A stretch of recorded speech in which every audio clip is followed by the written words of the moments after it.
Jadi pada suatu hari ada tamu-tamu ke rumah saya, orang-orang yang alim.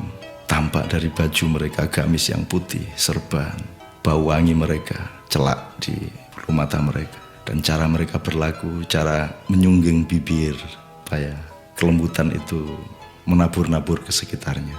Sekitar 7 orang, mungkin ada ulamanya, mungkin ada santrinya, mungkin ada ustadznya. Ingin mengundang saya ke sebuah kota pada suatu hari. Kebetulan rumah saya itu tempat mangkalnya orang gila.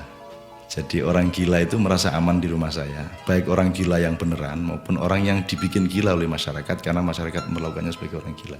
Singkat kata, saya nggak ngomong tentang orang gila. Singkat kata, ketika tamu-tamu alim saya itu datang, ada anak namanya Nur, seorang wanita sekitar umur 27-28 tahun.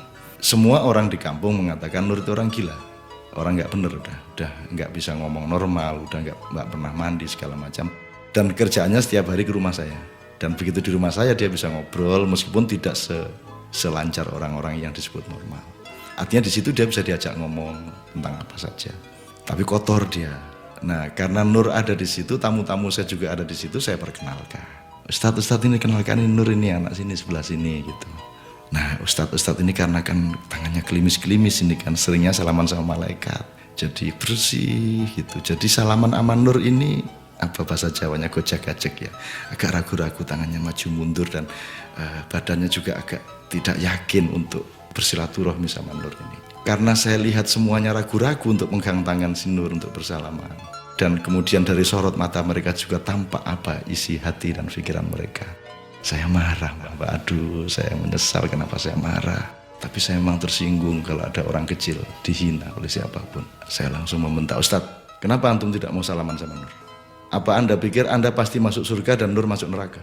Itu salah, karena Anda dan saya nanti dihisap Allah, Nur tidak, dia langsung masuk surga. Apakah Anda pikir dia kotor dan Anda bersih?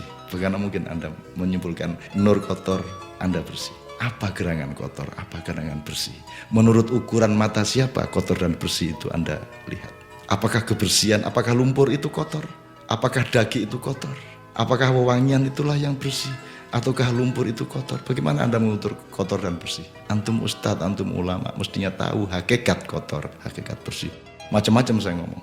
Intinya saya agak tersinggung kenapa hamba Allah yang dekat dengan Allah ragu-ragu untuk berangkulan, bersalaman dengan hamba Allah hanya karena dia kotor, hanya karena dia tampak gila dan seterusnya.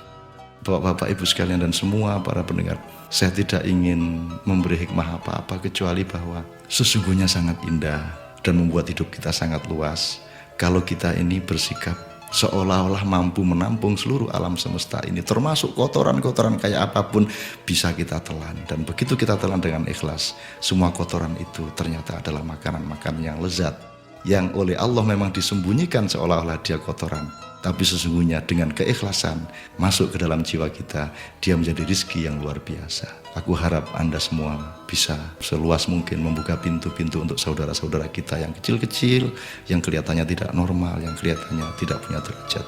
Amin ya rabbal alamin.